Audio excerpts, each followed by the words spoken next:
Revision class की series में आज मैं आपके साथ डिस्कस करूंगी अबाउट द बजट लाइन। किस तरीके से हम बजट लाइन की इक्वेशन को डिराइव करते हैं ये देखेंगे हम।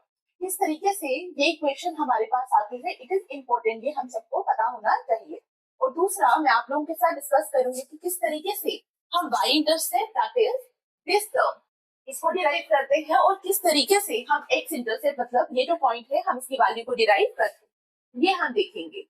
तो जब भी कंज्यूमर क्या करता है, कंज्यूमर मार्केट के अंदर जाता है तो आप सबको पता है मार्केट के अंदर जाने में वो दो चीजों को कंसीडर करता है। नंबर वन, वो अपनी इनकम को कंसीडर करता है, क्या अर्न कर रहा है, क्या उसकी पॉकेट में पैसा है, वो बहुत मैटर करता है। तो फर्स्ट फैक्टर जो हमारा कंज्यूमर देखेगा दैट इज द इनकम। दूसरा वो देखता है price of the product. For example, आपने एक बच्चे को 100 रुपीज दिए।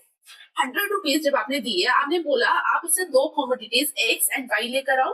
लेट्स से एक्स जो है दैट इज चिप्स और वाई जो है दैट इज चॉकलेट। अब सबसे पहले उसको पता है 100 रुपीज क्या है, 100 रुपीज इज इनकम। इनकम को मैं डिनोट करूंगी एम से। तो 100 रुपीज को उसने इस तरीके से स्पेंड करना है कि वो चिप्स और चॉकलेट का कोई कॉम्बिनेशन लेकर आए। लेट्स से हमारे पास जो चिप्स का प्राइस है वो 10 रुपए है और चॉकलेट का प्राइस है 20 रुपीज।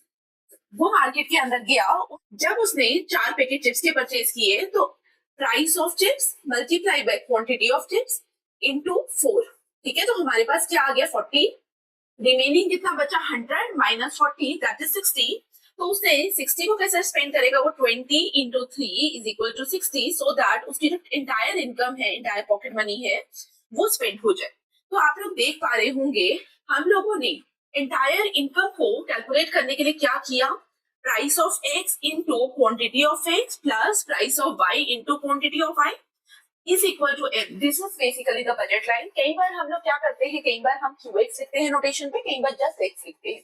तो आप इसको इस तरीके से भी लिख सकते हैं या हम इसको इस तरीके से भी लिख सकते हैं। तो आई होप आपको समझ आया कि हम बजट लाइन को डिराइव कैसे करते हैं। Now coming to the y intercept and x intercept. अगर आप y इंटरसेप्ट में देखोगे, इस पॉइंट के ऊपर देखोगे, तो दिस इज द पॉइंट जहां पे क्वांटिटी ऑफ x क्या है, क्वांटिटी ऑफ x 0 है। हम सिर्फ और सिर्फ y परचेज कर रहे हैं।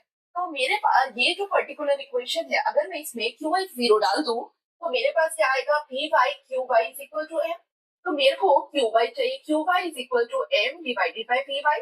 तो मेरा y इंटरसेप्ट हो गया m divided by py। Likewise अगर मैं एक्स इंटरसेप्ट पे बात करूं, एक्स इंटरसेप्ट में हम सिर्फ क्या परचेज कर रहे हैं, we are just purchasing X commodity, मतलब वाई कमोडिटी क्या हो जाएगी 0। तो मेरे पास आ जाएगा P X Q X is equal to M. This implies quantity of X is equal to M upon P x.